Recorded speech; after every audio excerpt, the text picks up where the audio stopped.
जयराम जी की भक्तों, जयराम जी की। डॉक्टर भरत कथा मंच चैनल पर आपका बहुत बहुत स्वागत है।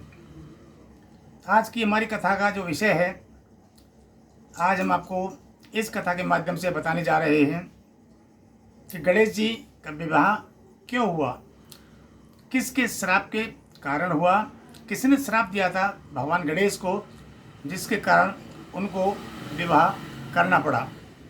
तो पूरी कथा इस प्रकार है। ये घटना ब्रह्मकल्प की है। ब्रह्मकल्प में एक घटना हुई, उस घटना को हम आपको बताते हैं। एक बार भगवान गणेश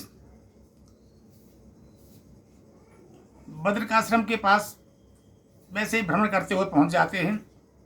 वहाँ एक सुंदर और सुरम्य एक स्थान देख करके वहाँ बैठ करके परात्पर ब्रह्म गौलोकवासी भगवान कृष्ण का ध्यान करने लगे।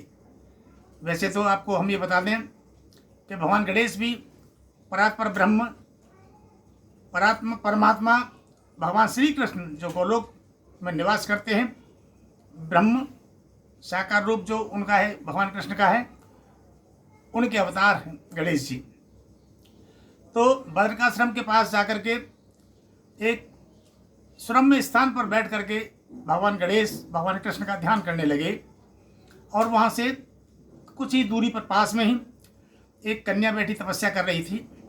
जब उस कन्या ने देखा भगवान गणेश को, कन्या अपनी तपस्या छोड़ करके इनके पास पहुँचती है और इनसे पूछा कि भद्र पुरुष, आप कौन हैं? आप कौन हैं? आपका ये मुंह हाथी जैसा है, गजानन है आप, इसका कारण क्या है?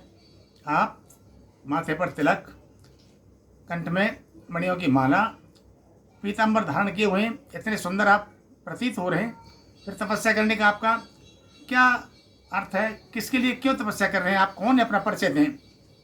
जब उस कन्या ने भगवान गणेश को ऐसे कहा, गणेश जी ने अपना परिचय दिया कि हे सुमुखी, मैं भगवान शंकर और पार्वती का पुत्र गणेश हूँ। गजानन होने की जो कथा है वो भी उन्होंने उस कन्या को बतलाई। उसके बाद वो कन्या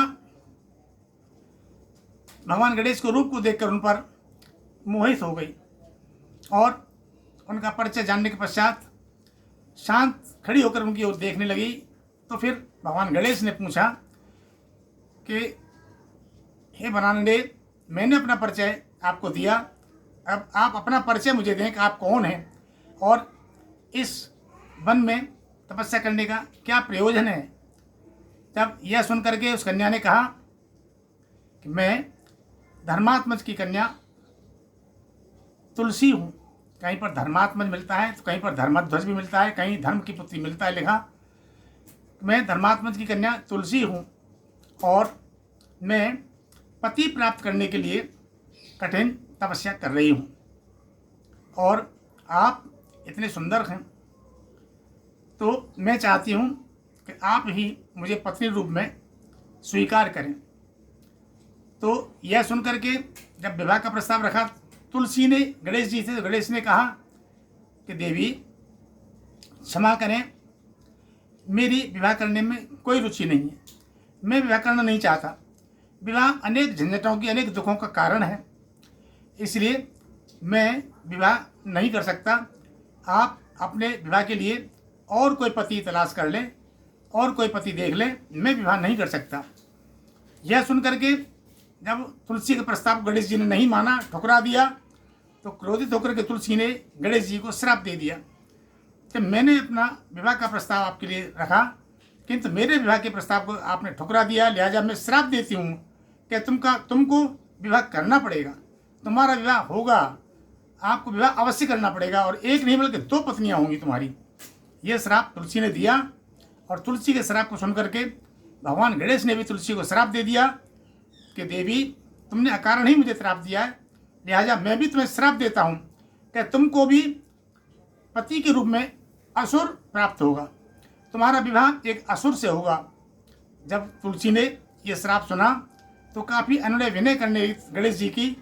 तो फिर गणेश जी ने कहा कि देवी, अब श्राप में थोड़ा संशोधन में किए देता हूँ कि असुरराज तो पति रूप में मिलेगा ही आपको, लेकिन उसकी मृत्यु जब भगवान शंकर के द्वारा उसका वध हो जाएगा, उसके पश्चात तुम वृक्ष रूप में परिणत हो जाओगी और भगवान विष्णु की तुम प्रिय पत्नी बन जाओगी और तुलसी नाम से तुम वृक्ष रूप में परिणत हो जाओगी वृक्षों में, और पुष्पों में तुम सारभूता कहलाओगी और भगवान विष्णु की पूजा में तुम प्रमुख रूप, तुम्हारा प्रमुख स्थान होगा, लेकिन मेरी पूजा में तुम स्थान नहीं पाओगी। लिहाजा गणेश जी की पूजा में तुलसी का समावेश नहीं होता है। और यह श्राप जब गणेश जी ने तुलसी को दिया, तुलसी ने गणेश जी को ब्याह होने का दे दिया। अब हम आपको सुनाते हैं, ये जो हमने कथा आपको सुनाई है, ये कथा जो मिलती है, गणेश जी को जो श्राप दिया तुलसी ने, ये कथा आपको पढ़ने को मिलेगी ब्रह्मवैवर्त पुराण के गणपति खंड के अध्याय 46 में ये मिलती है। अब हम आपको बताते हैं फिर गणेश जी का विवाह कैसे हुआ। जब गणेश और कार्तिकेय दोनों ही भगवान शंकर के पुत्र हैं, पार्वती जी ने के गणेश जी को पैदा किया। जन्म के बारे में कई तरह की कथाएं मिलती हैं। एक कथा मिलती है कि पार्वती ने 12 वर्ष तक पुण्य का व्रत किया था, तब भगवान गोलोकवासी भगवान श्री कृष्ण ही पुत्र रूप में उनकी सैया पर प्रकट हो गए थे। एक कथा मिलती है शिव पुराण में कि माता पार्वती ने अपने मैल के द्वारा गणेश जी को पैदा किया। एक पद्म पुराण में और भी कथा मिलती है कि मैल का ओवटन का पुतला बनाकर गंगा जी में फेंक दिया था, तो गंगा जी में एक पुत्र पैदा जीवित हो गया था। अनेक तरह की कथा मिलती हैं। खैर, भगवान शिव के वीर से कार्तिकेय और माता पार्वती से गणेश की उत्पत्ति, दोनों पुत्र थे, गणेश और कार्तिकेय, भगवान शंकर और पार्वती की। दोनों ही बालक जब विवाह योग्य हो गए तो माता पार्वती ने भगवान शंकर से कहा, भोलेनाथ, हमारे दोनों ही बच्चे विवाह के योग्य हो चले हैं, आप कोई कन्या देख करके इन दोनों का विवाह कर दें, पर पहले विवाह किसका करें। इस असमंजस में भगवान शंकर और पार्वती सोचने लगे कि हम पहले विवाह किसका करें। इसकी एक युक्ति निकाली, कहाँ दोनों बच्चों को बुला करके कि सुनो, हम चाहते हैं कि हम दोनों का विवाह करें, अब पहले विवाह किसका करें, इसका निर्णय हम एक बात से करेंगे कि तुम दोनों में से जो भी पृथ्वी की परिक्रमा पहले करके आ जाएगा, हम उसी का विवाह पहले कर देंगे। अब गणेश जी ने कार्तिकेय अपने मोर पर सवार होकर के पृथ्वी की परिक्रमा करने के लिए निकल पड़े। गणेश जी ने सोचा कि मेरा इतना भारी शरीर वैसे ही है और मेरा वाहन है चूहा, तो पृथ्वी की परिक्रमा मैं कैसे कर पाऊंगा। यह सोचकर गणेश जी ने एक युक्ति निकाली, बुद्धि के देवता हैं, तो उन्होंने अपनी माता और पिता शंकर जी से कहा कि आप दोनों माता पिता एक जगह बैठ जाएं। और जब वो दोनों बैठ गए तो गणेश जी ने 7 परिक्रमा दोनों की कर ली। माता पिता की परिक्रमा दोनों की करने के पश्चात में उन्होंने कहा, अब मेरी शादी आप पहले कर दें, मेरे विवाह पहले कर दें।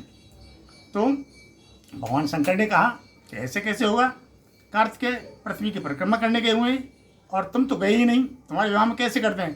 गणेश जी ने कहा कि आप शास्त्रों के आप विरुद्ध काम कर रहे हैं।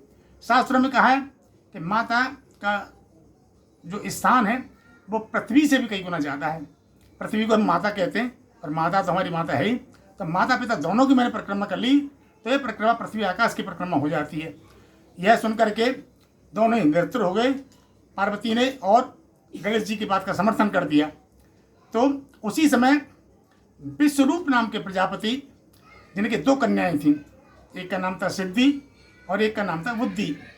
सिद्धि और बुद्धि जो उनकी 2 कन्याएं थी, विवाह योग्य थीं, उनका विवाह का प्रस्ताव विश्वरूप प्रजापति ने भगवान शंकर से रखा कि मेरी 2 पुत्रियां हैं, हे प्रभु आप अपने दोनों पुत्रों का विवाह मेरी पुत्रियों से कर लो।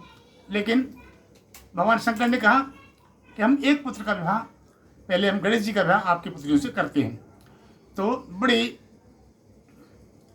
खुशी खुशी ही भगवान शंकर और पार्वती ने समस्त ऋषि मुनियों को, देवताओं को, जैसे उनके विवाह हुआ था उसी प्रकार से गणेश जी की भी विवाह कार्य संपन्न कराए सिद्धि और बुद्धि के साथ में।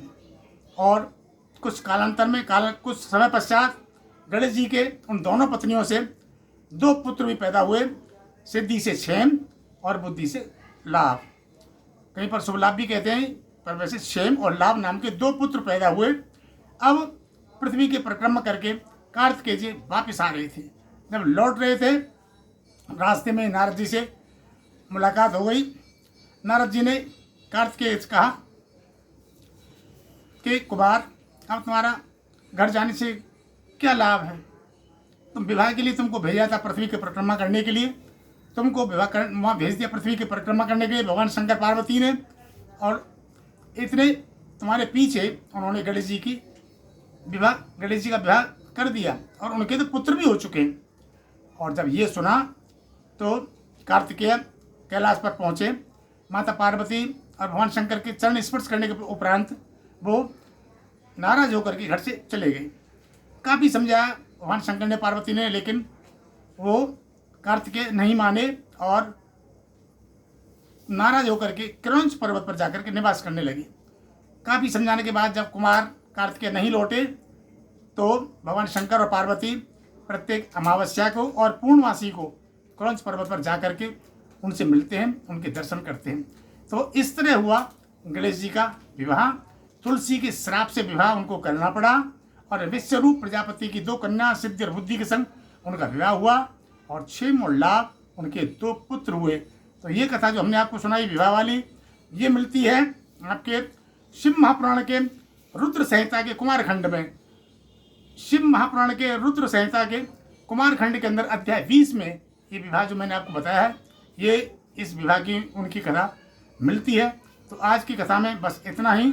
देखते रहिए डॉक्टर भरत कथा मंच चैनल को, लाइक करें, सब्सक्राइब करें और शेयर करें, कमेंट करें। तो इसी के साथ आज की कथा का समापन। फिर कोई नई कथा लेकर के आपके सामने हम उपस्थित होंगे। तब तक के लिए जय श्री राम भक्तों, जय श्री राम।